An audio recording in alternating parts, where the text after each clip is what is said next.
I have lived in the same monastery for 67 years, the same stone walls, the same bell that rings at the same hours, the same chapel, the same garden, the same path between them that my feet have worn smooth over 6 decades of walking it. I have no television, no telephone that rings with anything urgent. My days are governed by silence and prayer, and the kind of work that asks nothing of you beyond your honest attention. Most people, when they hear this, feel one of two things. Some feel a faint longing, a recognition of something they have always wanted but never allowed themselves to approach, and others feel a quiet panic, the instinctive recoil of a person who has kept themselves busy for so long that the thought of stopping feels like the edge of an abyss. I am 93 years old, and I want to talk to you about that panic because in 67 years of chosen silence, I have observed something with great consistency about the human beings who visit this place, who write to us, who come here in crisis or in question or simply in exhaustion. And the thing I have observed is this: most people in the modern world are running, not toward anything in particular, not always away from anything they could name, simply running, filling every available space of time and attention with noise, motion, obligation, stimulation, as if stillness itself were the danger, as if the moment the activity stopped, something terrible would arrive. And here is what I have come to understand. After 93 years on this earth and 67 years of sitting in the quiet that most people spend their whole lives avoiding, what arrives in the silence is not terrible. What arrives is you. And most people have been running from exactly that, from the encounter with their own unmediated self for their entire lives, not because they are cowards, but because no one ever told them that the self waiting in the silence is not the enemy. It is the answer. Let me tell you about a man named Arthur. Arthur was introduced to me by a mutual acquaintance when he was in his early 50s. He was brought here, not by faith or vocation, but by a kind of desperate exhaustion that had finally outrun his considerable ability to ignore it. He had been, by all accounts, a spectacular success, a career that had taken him from one achievement to the next with barely a pause for breath, a social life of impressive width and carefully maintained vibrancy, a mind of genuine brilliance that he had directed, with great discipline and almost no rest, outward into the world for 5 unbroken decades. He arrived at our gate looking like a man who had been running at full speed and had just, without warning, run out of road. We walked in the cloister for a while. He talked, rapidly, extensively, filling the silence the way a person fills it when silence has become unfamiliar and therefore uncomfortable. He talked about his work, his achievements, his plans, his concerns. He talked about everyone and everything in his life with precision and energy. And then I asked him one question, just one. I said, "Arthur, tell me about yourself." He stopped walking. He looked at me with an expression I have seen many times before in this place. The expression of a person who has just been asked a question in a language they were certain they spoke fluently, and discovered in the asking that they cannot find a single word. He said, "I just told you about myself." I said, "No. You told me about what you have done. Tell me about who you are." The silence that followed that question was the longest I had heard from him, and it was the most honest thing he had said since he arrived. He stayed with us for a week. It was, he told me later, the most disorienting experience of his life, not because anything difficult happened, because nothing happened.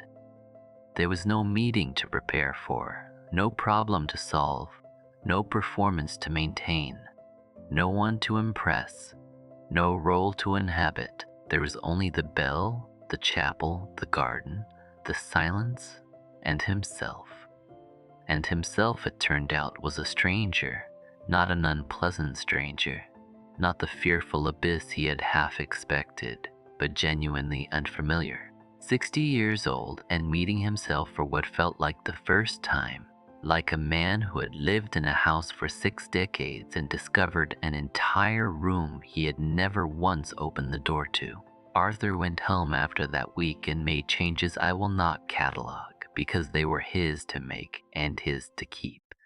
But he wrote to me once a year for the remaining 14 years of his life, and in every letter without exception, he said the same thing in different words. I lost 60 years running from a room that turned out to contain everything I needed.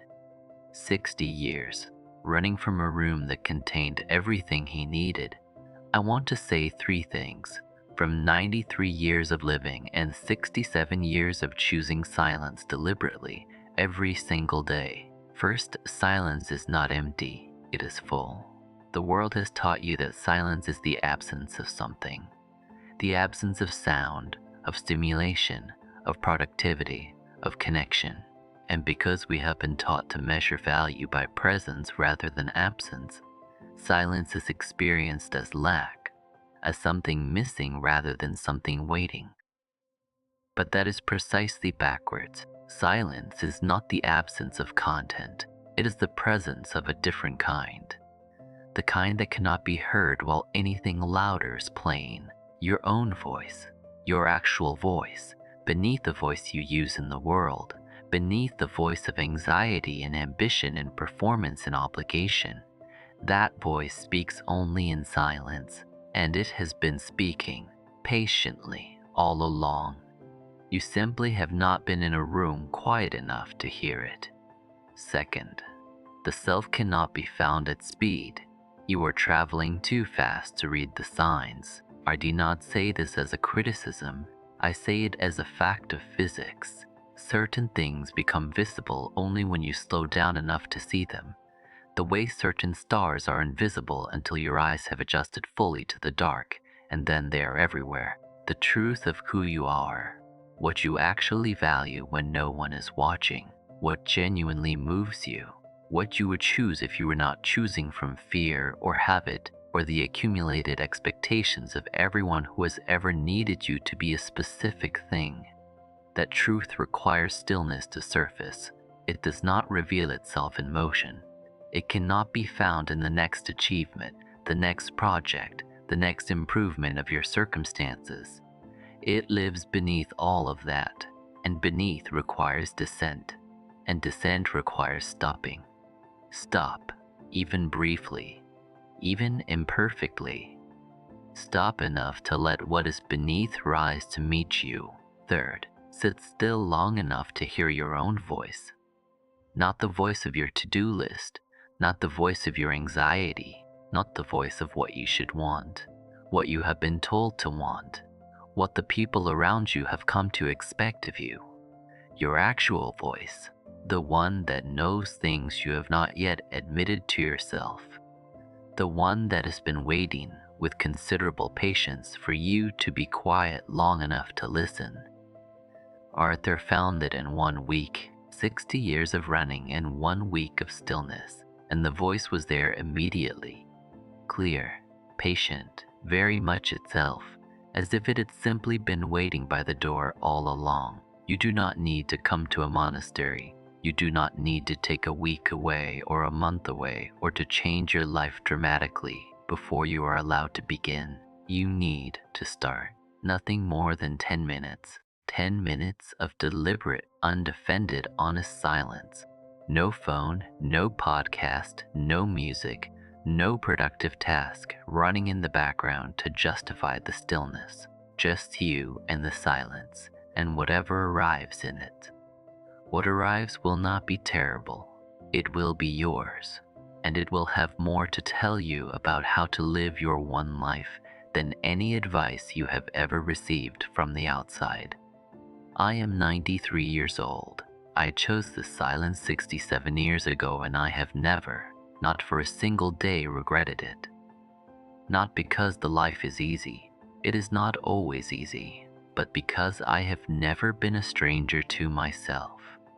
I have sat with myself every day in the silence, and I know who is in here, and that knowing, that simple, unglamorous, daily earned knowledge of one's own interior, is the most stabilizing thing a human being can possess. You deserve to know who is in there. Go find out. Sit still. Be quiet.